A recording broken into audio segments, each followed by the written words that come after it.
1823, the richest merchant in Bombay died in his locked bedroom. No wounds, no struggle, just dead.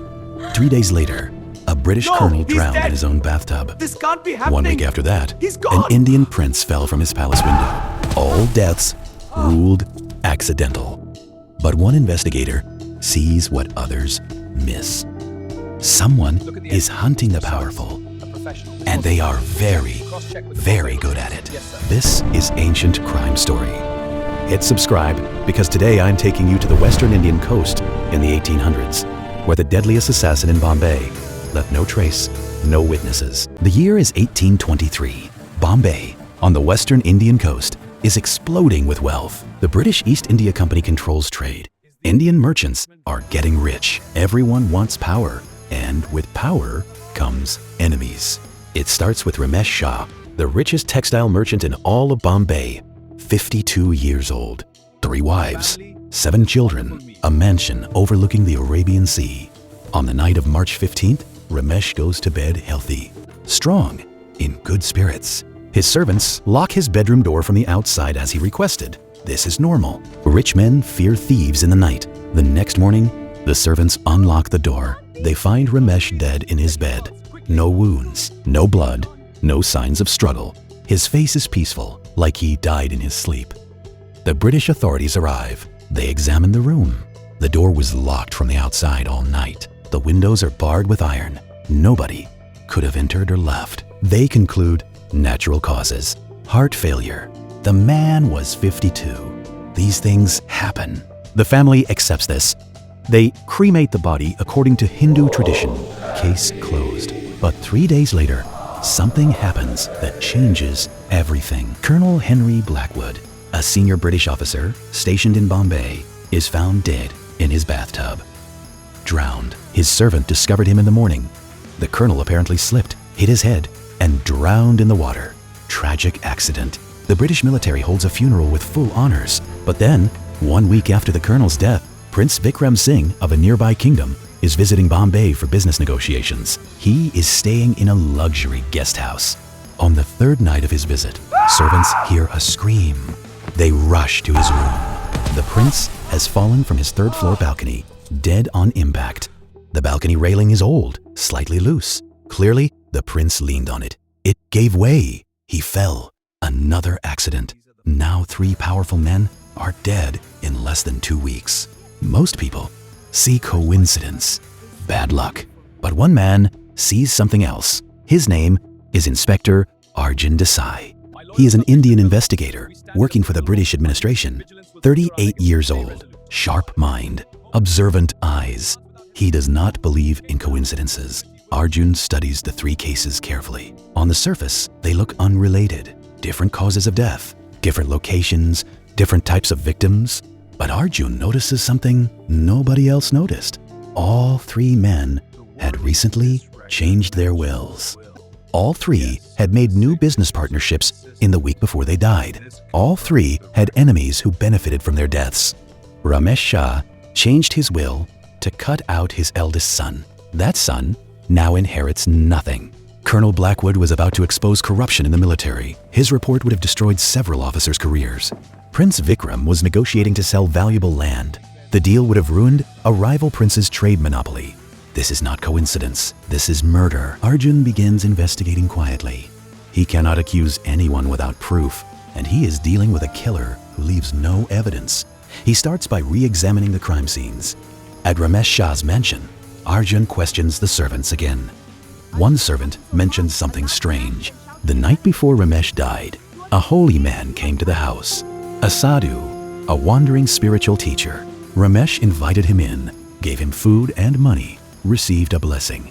This is normal in Indian culture. Holy men visit wealthy homes seeking charity. But Arjun asks a critical question.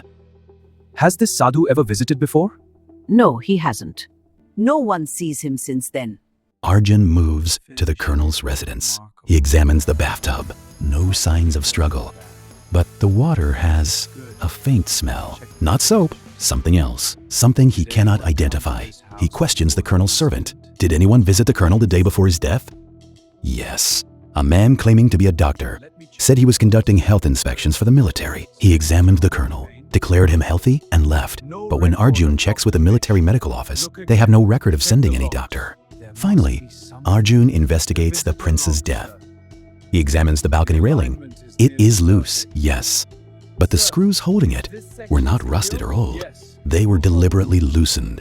Recently, someone used a tool to weaken the railing just enough that it would collapse under weight.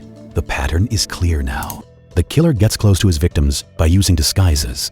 Holy man, doctor, workman, people nobody suspects. He gains access, sets up the death to look accidental, then disappears. But who is he?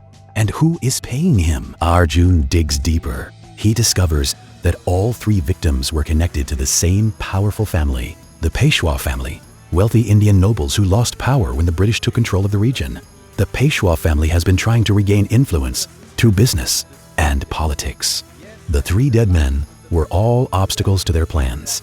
Ramesh Shah refused to sell them textile factories. Colonel Blackwood was investigating their smuggling operations.